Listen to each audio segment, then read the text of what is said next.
The pursuit of aviation was a preoccupation which evaded humans until the early 20th century. But from the moment the Wright brothers made the first controlled flight in 1903, this new technology took off in an unimaginable way. Society was also changing. Women were beginning to demand more rights, and aeronautics was an area where women could flourish. They were by no means on an equal footing with men, but as flight was in its infancy, it didn't have a long history of male dominance. One pilot who embodied female aviation endeavor was Amelia Earhart. By the time Amelia came along, there were very few women flying, but she was just attracted to it as a career. It was very difficult for her to do what she wanted to do because there was not a lot of money in it for women. Through sheer drive and determination, she would become the most recognizable aviator of her time. She was one of the most famous people in the world. People hung on her every word and followed her activities. She had a message about aviation. She had a message about women. The focus on her own career was mirrored by the man she would end up marrying. She liked him, and they worked together well. He was naturally drawn then to Amelia and what she could represent, what the two of them could do together. And so she finally did realize, we have a good enough friendship here, and I think we can make this work. Amelia would leave a lasting legacy which would inspire determined female aviators of future generations. Amelia was able to reach people further from just being an aviator. She resonated with them as a courageous and very honest person. Amelia, known in her family as A.E., had a champion in her younger sister Muriel, who would be instrumental in keeping Amelia's memory alive, a role Muriel's daughter Amy Klepner would continue after her death. People seemed to think she was around all the time, but she wasn't. I mean, she was very busy with her own life, and she only visited very rarely when she was on the East Coast for some other reason. She wrote the book because she did think she was in a unique position. She knew that she was the only one who really had had that close association with A.E. To this day, many are still trying to solve the puzzle of what actually happened to Amelia. Countless theories have been explored, but still her disappearance is an open-ended mystery.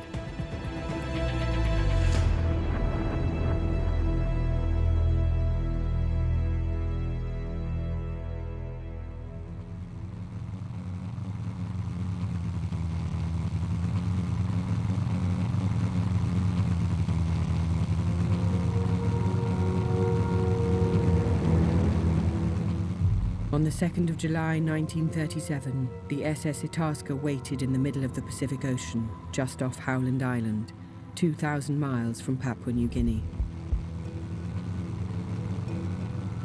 The ship was supposed to supervise the landing and refueling of a Lockheed Electra before it set off for Hawaii on its penultimate journey in the circumnavigation of the globe. The pilot was Amelia Earhart, and the navigator, Fred Noonan. They never arrived. The Coast Guard ship Itasca was waiting for her at Howland Island. They were going to wait and help her when she arrived, manage the fueling of the aircraft and setting her off for the next leg of the flight, which would be to Hawaii. Unfortunately, the communications plan was not perfect. They could hear her, but she could not hear them. There's desperation on both sides. They know from the signal strength that she is coming, but they can't see her, and she can't find the island. It was a headline story for quite a while, and then gradually it died down. There have been many theories as to what happened to Amelia, but none have been able to give a definitive answer. The search for Amelia has been going on since her disappearance. After the war in the early 50s and then into the 60s, a lot of theories started to spin up again. And I think it was just kind of interest as to what happened to her. We know that she disappeared off the face of the earth, one of the most famous women of the 20th century. So what happened? Got to figure this out. There are three main theories that the They just missed their objective, had to be somewhat off course, and that they ran out of fuel and crashed and sank, which seemed to most people the most plausible and was the most popular view for quite a while. Then there were some stories that suggested that she had been forced down somewhere and captured by the Japanese. There was never any really solid evidence for this. There were many contradictory views. And then there's the third theory. They flew on to Nicaragua, which was at the time called Gardner Island, that they might have survived a few days. We started out investigating aviation mysteries, but avoiding the Amelia Earhart mystery. I reasoned that she probably just ran out of gas looking for a tiny island in a big ocean, and the whole thing just seemed like a media circus, and I didn't want any part of it. In 1988, two of our members approached me. They said, we have a theory about Amelia Earhart. And they pointed out that the last thing that Earhart said in flight over the radio, she said she was flying on a particular line and running north and south. And the first thing we found out is this was not a new Amelia Earhart theory. This is the oldest theory. This is what the US Navy thought happened in 1937. And then there were all these radio distress calls that were heard for night after night after night after she disappeared, and radio bearings were taken on those calls. And the best ones cross near this island. Well, this is all making a lot of sense. I guess we need to go and check out that island. Well, there was no big silver airplane lurking in the bushes. But there were airplane parts in the abandoned village that was on the island. The events surrounding her disappearance have an almost mythic status, akin to the legend of the Loch Ness Monster. It's understandable that people really still want to know what happened to her. In that day and age, it really wasn't unusual for people to disappear in a flying accident. So I understand that people still want to know what happened. I think that they really just need to move on a bit and just be appreciative of who she was. What we're still missing is what everyone wants. That final piece, call it a smoking gun. Whether something like that still exists out there, I don't know. Behind all the mystery and fame were two sisters, one internationally famous and the other quietly supportive. Both were staunch advocates of equality in society. Amelia Mary Earhart, the eldest sister, was born on July 24th, 1897, in the small Kansas town of Atchison. 2.5 years later, her parents Edwin and Amy had a second daughter named Muriel, a younger sister for Amelia. Muriel was the future aviator's constant childhood companion, and from the beginning the pair had adventure on the mind. Hours were spent climbing trees and riding horses. When the hot Kansas sun became too much, they would seek shelter in the library of their grandfather, losing themselves in the tales of Victor Hugo and Alexander Dumas. I think my grandmother instilled in them a great love of reading, so reading was always very important to them. They didn't do a lot of the usual little girl activities. They were both tomboys and liked sports. They played baseball and at one point asked for a football for Christmas. And they were very active. Growing up in Atchison was typical for Middle America at that time. If you were in a small town, there's a little level of society. They were kind of in the upper level of that, but they were outside playing with all their friends, you know, doing the normal things that you do in a normal small town in the Midwest like that. This stable period in their lives would, however, come to an end. My grandfather was an alcoholic, and that became more of a problem. He was a lawyer, but he had issues, he had problems, and eventually they all moved to Los Angeles.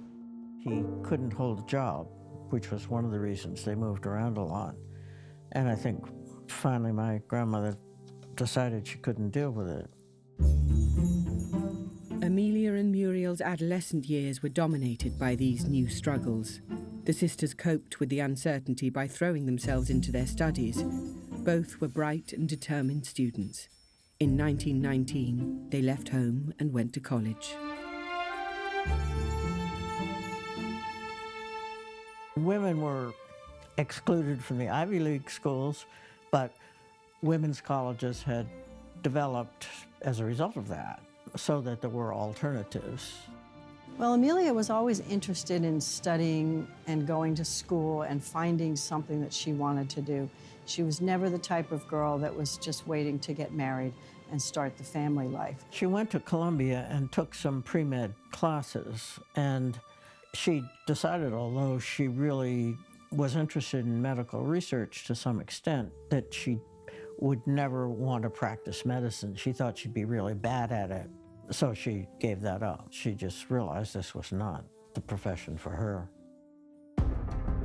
Amelia's parents briefly reconciled and asked their daughters to join them in California.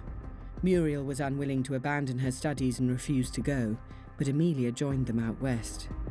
She was 23. She had no plans and no clear idea of what her future might hold. But if she was waiting for a spark to ignite her life, she would not have to do so for very long.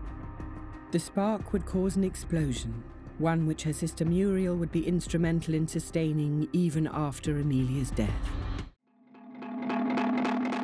At the time of Amelia's move to California, air shows were becoming popular attractions across the US. Pilots showed off their skills in the latest flying machines, and there were even short trips on offer for braver visitors. It was at one such show that Amelia first formed the obsession that would consume her entire life. There was a lot of barnstorming, a lot of introducing people to flying. You know, it was past the experimental stage. There was no other real use for aircraft yet. There were no businesses really except for people flying airplanes, showing them at air shows, things like that. She went to a fair with my grandfather. Some flyer was taking people up on short rides, and she did that, and apparently that convinced her that that was what she really wanted to do. Amelia was now determined. She would learn how to fly. She began lessons at a small airfield in Los Angeles. Her tutor there was a woman named Netta Snook. Netta was just a year older than Amelia, and the pair took to each other at once. By the time Amelia came along, there were very few women flying. Netta Snook was kind of a model for her. It seemed to me that they just hadn't figured how to keep women out. And they would have if they could have, but they really couldn't, because there was nothing to prevent them from taking lessons. And if they qualified for a license, they qualified for a license. They had a good relationship, and they understood that there were few women in the business, and they were both determined to be a part of it. By this stage, Muriel had completed her studies and joined the family out west. She knew what flying meant to her sister. So, in 1921, she lent Amelia her savings. With it, Amelia was able to buy her first aircraft, a Kinner Airster. After 3 years of flying the Airster, she was forced to sell it due to her parents' divorce. She and Muriel followed their mother back to Massachusetts. Sporadically flying when she could, it wasn't until April 1928 when her grounded career really took off. A year earlier, Charles Lindbergh had become the first person to fly non-stop across the Atlantic. The crossing, in his plane The Spirit of St. Louis, had made Lindbergh an international sensation. Now it was Amelia's turn. There was a woman named Mrs. Guest who had wanted to fly an aircraft across and be the first woman to fly across the Atlantic Ocean. Her family objected, and so the promoters started looking for another woman that might go in her stead. Amelia came down and was interviewed by G.P. Putnam.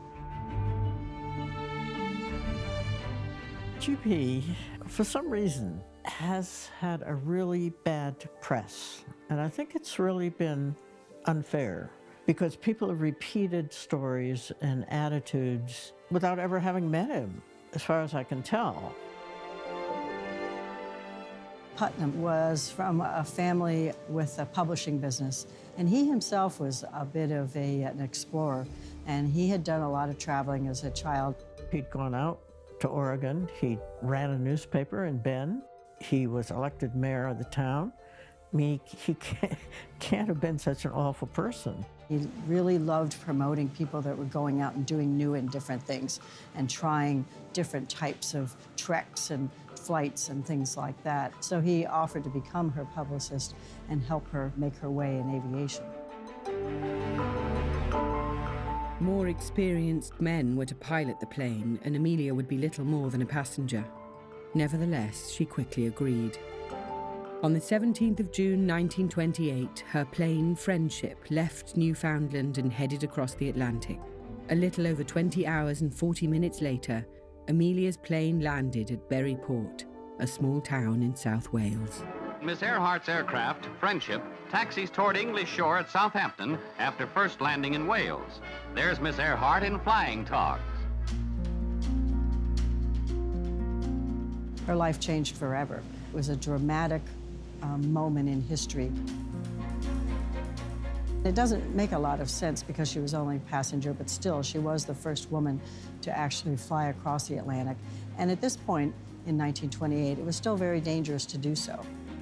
With long-distance flying, there was always anxiety, and I think as far as the family goes, they knew it was dangerous, but I think they'd accepted the fact that this is what she wanted to do. She toured in Europe there for a little while before she came back, and that was the beginning of her way of learning how to make a career in aviation. She sensed right away that things had changed, and she would be able to use this opportunity. Amelia enjoyed ticker tape parades in New York and Boston, which the proud Muriel attended too. But the crossing brought Amelia more than just fame. She and the handsome publisher G.P. Putnam had formed a deep bond during preparations for the flight. Their relationship blossomed in the months afterwards. Putnam was a business partner as much as a romantic one. He took every opportunity to spread Amelia's fame, even sidelining other pilots he thought might threaten her standing as the preeminent woman aviator. She was a strong woman. She would not have bought into that if that wasn't what she wanted to do. The fact is, he was enormously helpful to her, and she might not have had the career she had she not had him take over the management and the publicity and arranging the lecture tours, all the things that were necessary for her to keep flying, because it was expensive. Amelia and Putnam were determined to further her career in aviation, despite the majority of women at the time being expected to go down the more traditional route of raising a family. Amelia's sister Muriel had married in June 1929 and later had 2 children. I think she was not altogether happy in her marriage. My mother didn't have the same strong feeling about being independent. She married because she wanted to be married and have children. And I think her marriage, in some ways at that time, was more typical, that women did more or less give in, and to some extent they took a servant's role, and they served the meal and did all the child care and all the food preparation and the rest of it, and that was what was expected. Perhaps it was these difficulties which put Amelia off marriage. For a long time she resisted Putnam's proposals. Finally, she relented, and on the 7th of February 1931, Amelia and Putnam were married in Connecticut. Unusually for the time, she did not take his name. She remained Amelia Earhart. But she really wasn't sold on marriage. She was sure that it would ruin her career in some way or another. This was what she had always felt. They really believed that marriage was a serious problem for a woman who wanted to accomplish anything on her own. I mean, she thought of it as kind of a trap, kind of a cage. And this is why she specified when she did marry that she was not going to give up her freedom completely. I think she didn't want to have children.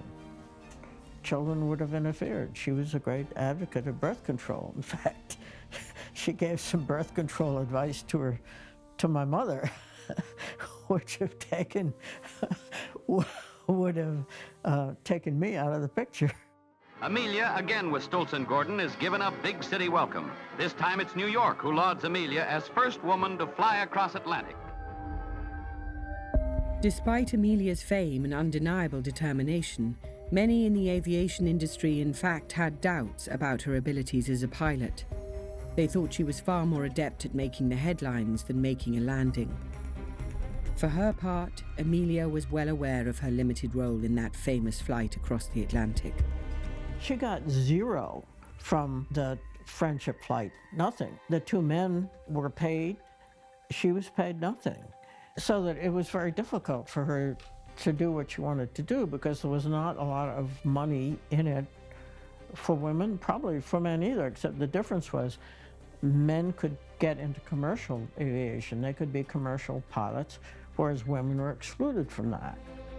When Amelia landed in Wales in that 1928 flight as a passenger and started to receive all these accolades, she really felt that she didn't deserve it.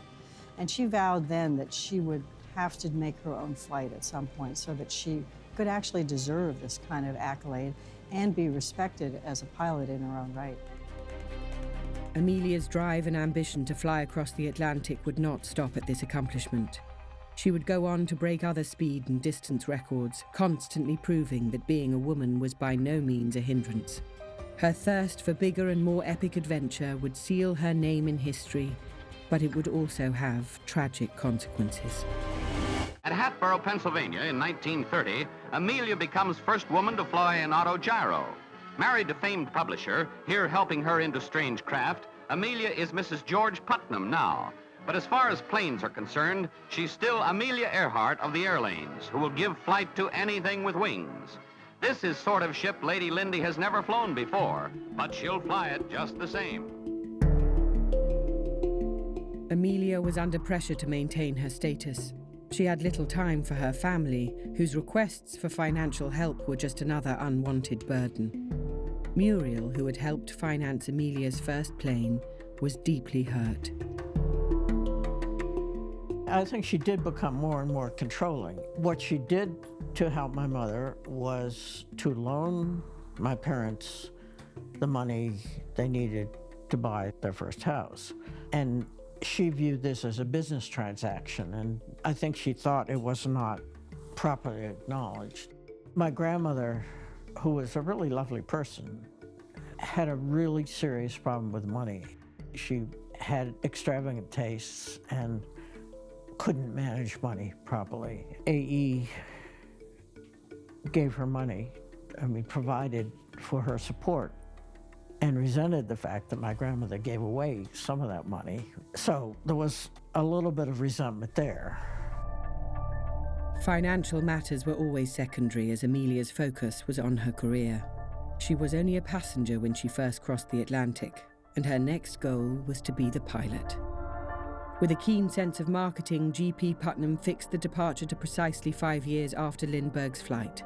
He also insisted the plane she flew was left nameless. Nothing would be allowed to distract from Amelia. As she set off from Canada, it would be a leap into the unknown.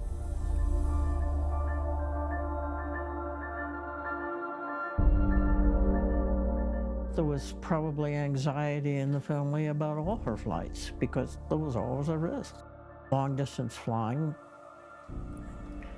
was risky.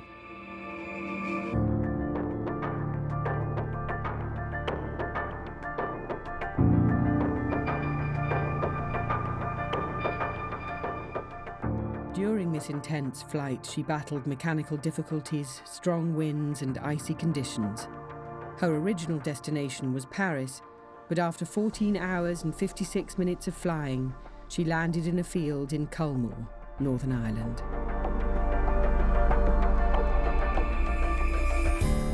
On On May 20th, 1932, just 5 years after Lindy had shocked the world with his famous flight, she successfully spanned the Atlantic from Newfoundland to Londonderry, Ireland, the first woman to make the flight solo. When asked if she had been scared, she replied with warm good humor, "It would sound more exciting if I only could admit being shockingly frightened, but I honestly wasn't." She was always fighting the fuel fumes, that sort of thing. And it was an ordeal, there's no doubt about it. The only other person to have done it was Charles Lindbergh. So that put her in quite a high realm there. From that moment on, she was well known. She had actually performed this flight on her own, and she was taken seriously, and then was able then to translate that into a career, which is what her hopes had always been. Having safely landed in Ireland, Amelia travelled Europe, where she was greeted by notable dignitaries and crowds of adoring fans. And on her return home, she was given a hero's welcome. Following this momentous flight, Amelia would go on to conquer several more aviation feats. There would be no stopping her. Amelia Earhart, America's heroine in the days when aviation meant adventure, readied her plane for another challenging exploit. The only woman to fly the Atlantic alone, she now planned her first trans-Pacific flight from Honolulu to California.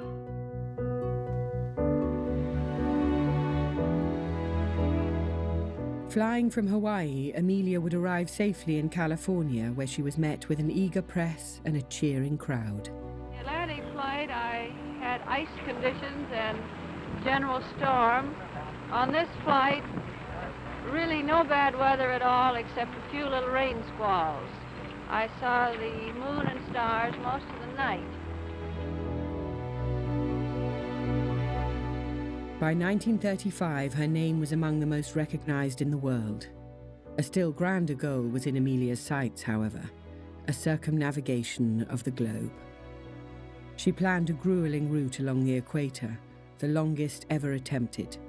Her plane would be the Lockheed Electra, capable of flying up to 4,500 miles without refueling. The Electra was a good airplane for the era. She thought it would be good to have two engines. It had room for her, it had room for her crew. She had an airplane that was far superior to the ones that she'd flown previously, much more powerful, much more equipment than the earlier ones did.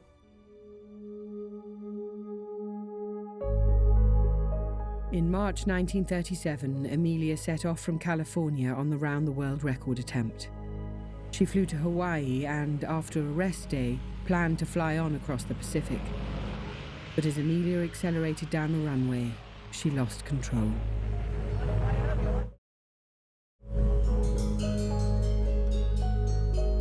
The landing gears snapped and the plane slid to a halt on its belly. It seemed at the time fortuitous that Amelia was unhurt. However, a more severe crash could have ultimately saved her life. After rapid repairs to the aircraft, Amelia took off again from California on the 21st of May, 1937. This time she headed east. Amelia Earhart and her navigator, Fred Noonan, said goodbye to George Palmer Putnam, her husband since 1931. The huge Lockheed Electra, dubbed by Amelia the Flying Laboratory, sailed off on a planned round-the-world trip. Her aim, ostensibly, was to gather weather information for use in a class she planned to teach in aeronautics at Purdue University. A month later, she had circled the world to reach Papua New Guinea. The great Pacific Ocean stretched out ahead of her, separating Amelia from the finish line by 7,000 miles. A reunion with her younger sister Muriel, with her husband G.P. Putnam, and with the rest of her family back home was almost in sight. The most difficult leg of the journey lay ahead. On the morning of the 2nd of July 1937, Amelia and her navigator Fred Noonan took off from Lae in Papua New Guinea. Their next stop was Howland Island, a barren dot in the middle of the Pacific Ocean, just 2.5 miles long. Precise navigation and expert piloting would be needed to find it. They fueled up the plane, and they knew that they had a long, long trip, about 2,500 miles, that was going to take anywhere from, say, 16 to 20 some hours. The hard part of that trip was finding the island. You're out in the middle of nowhere in this part of the Pacific Ocean. There's just nothing out there. There's no shipping lanes, there's no one else flying. So you really have to be spot on to know where you're going and have everything right.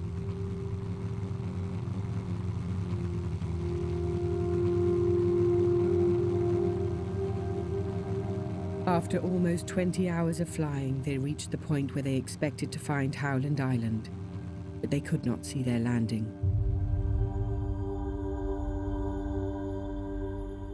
Nor could they see the US Coast Guard cutter Itasca, which was stationed by the island and looking out for Amelia's plane.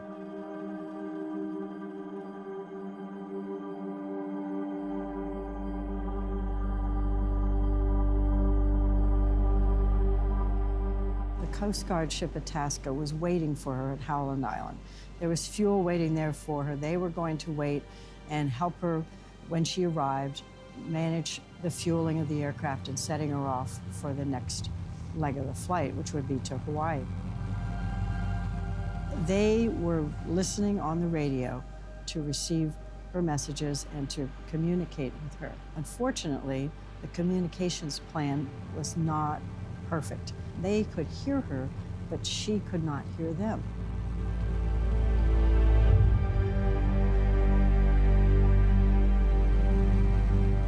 A flurry of confused, missed and half-distorted transmissions shot back and forth between ship and plane, but consistent two-way communication was never established. In the skies above the vast waters of the Pacific, Amelia was running out of fuel.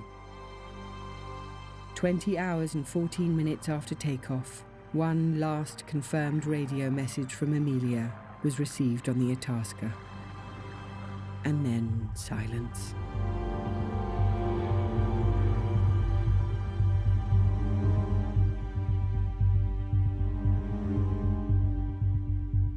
After her last radio transmission, about 8:45 in the morning, they waited for a while and they kept trying to contact her. And then they signaled back to others back in Hawaii that they had lost her signal. They couldn't find her. And immediately after that, the Coast Guard and the Navy started gearing up for a search to try to see if she had come down somewhere. Now, there really aren't many places that she could have come down on land. But they searched waters, they searched some of the islands that were within a few hundred miles and did all they could. It was a massive sea-air search. Of course, there was a lot of anxiety. My mother was certainly hopeful during the 2 weeks or so when the Navy was searching, they would find her and that she would come back.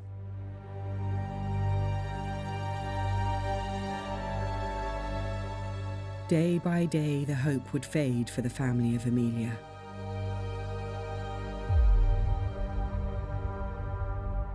The whole world, too, were waiting for news of her. The epic undertaking of her venture to circumnavigate the globe, along with the dramatic disappearance, would have far-reaching implications, the repercussions of which would transcend her physical endeavour and place Amelia in the realm of myth and legend. British freighter, the Coast Guard and the Navy sped to the search. The battleship Colorado steaming out from Honolulu under forced draft.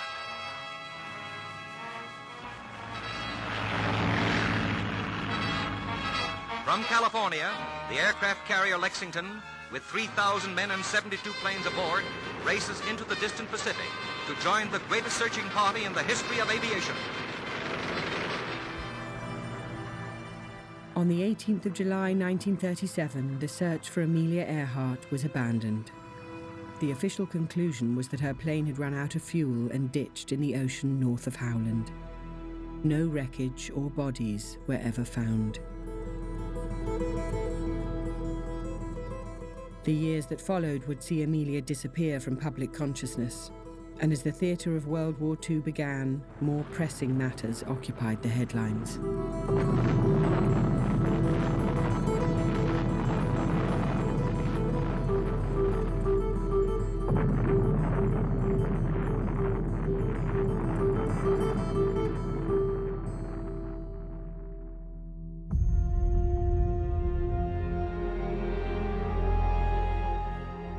After the fallout from the war had settled, Amelia Earhart would re-enter public consciousness, and speculation as to what became of her began to gain traction once again. There were some stories that emerged after the Second World War that suggested that she had been forced down somewhere and captured by the Japanese. There were many contradictory views. We know that she disappeared off the face of the earth. The search went on for about 2 weeks, and it was called off in the middle of July. So at that point in time, it was fairly clear that she had not survived. She and Noonan had not survived the flight. Not everybody accepted the official verdict that she simply crashed and sank. It's the intuitive theory. It's kind of the default explanation. If there's no evidence that something else happened, yeah, it's like I used to think. Tiny island, big ocean, limited fuel, what the heck? Of course, there's a ton of evidence that something else happened. Rick's theory was that Amelia Earhart did make land on that morning in 1937, that she lived as a castaway for a period of weeks or even months before finally succumbing to the elements on the exposed Gardner Island, known today as Nikomororo, hundreds of miles to the south of Howland Island. A plane did circle the reef-bound atoll during the 1937 search. Its crew even noted signs of recent habitation. These, however, were attributed to a local work party. The island was never investigated again.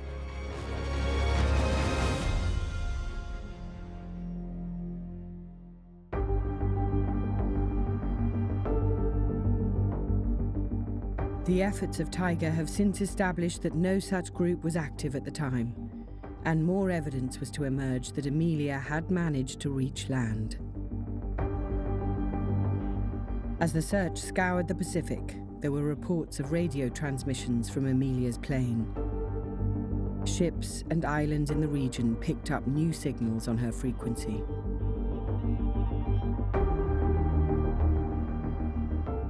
The airplane's manufacturer, Lockheed, said, wait, if you guys are hearing radio calls from this airplane night after night, that airplane's not floating around in the water, it's on land. Not only that, it's on its wheels, because she's got to be able to run an engine to recharge the battery that the radio depends upon. Well, is there anything that had happened on Gardner Island at that time that could be attributable to Earhart? Well, as a matter of fact, 3 years after Earhart disappeared, when the British had gotten around to putting people on the island to set up a colony, the bones of a castaway were found on a remote end of the island, remains of a fire, dead birds, dead turtle. This is a campsite. A castaway had tried to survive and it ultimately failed. There were parts of a woman's shoe, parts of a man's shoe, and a box that had once contained a sextant, navigational instrument. It was the same kind of sextant that Fred Noonan used as a backup instrument. We know that. We haven't found anything yet that can be absolutely conclusively linked to Earhart. There's no one thing. The problem with that theory is that I don't believe she had enough fuel to get there. When she said she was out of fuel, to be able to fly that distance further down is nearly impossible. She does not say, I'm out of gas, I'm going down. Mayday, mayday, nothing like that. Those who are sure that she crashed at sea make the assumption that because nothing further was heard from her, that she must have gone down. That immediately after that broadcast was made, an engine quit, and she was so busy setting up for a landing at sea that she didn't have time to make a distress call. I have to believe that she and Fred Noonan got very close to the island based on the strength of her radio signals. However, they just couldn't find it. So unfortunately, I think that they ran out of fuel and had to ditch the airplane in the sea. And that airplane would not have floated for very long. They would have gone down fairly quickly. The exact circumstances that led to Amelia's disappearance may never be confirmed. Any definitive answer would certainly come too late for her sister Muriel, who died in 1998. My mother found it very painful when people kept coming and saying they wanted to do searches. Probably $4, $5, $6 million over the ocean searches around Howland and Nicaragua. I've always thought it's money that could be much better spent. Nothing is being gained by this. You're not going to learn anything useful to aviation or to anyone else by doing it. Rather than dwelling on her death, those closest to Amelia understood that looking at her life could give something back to society. Amelia's widower, G.P. Putnam, who had been instrumental in her career, would work closely with Amelia's sister Muriel on a series of biographies. He also took financial responsibility for Amelia's aging mother. G.B. took over the support of my grandmother and provided her with money. And I think he showed great forbearance and great patience and really great generosity because he did support her for many years. Publishing her own book about Amelia, Muriel would also continue to speak publicly about the life and achievements of her elder sister. She knew that she was the only one who really had that close association with AE. I don't think she really got tired of it. She continued to feel love and admiration for AE as long as she lived. In writing about the life of the world's most famous aviator, Muriel has helped redress the balance in aviation, which quickly became another male-dominated industry. Men had the advantage. They got their aviation training in the service. That training allowed the men to get the job as commercial pilots, and women were not able to do that. She went on to be able to use her presence to support women in college, taking engineering courses, to suggest that women could have careers and maybe have an alternative to family life if they chose. The tale of these two sisters can be viewed as a story of the society they were living in. A society where women were slowly being allowed into different industries, but at the sacrifice of family life.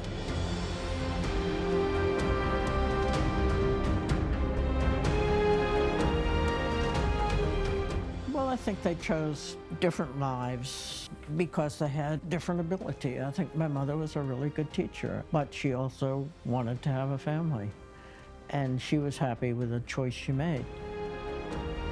There isn't any way really to compare the one life with the other. One was relatively ordinary and one was quite spectacular.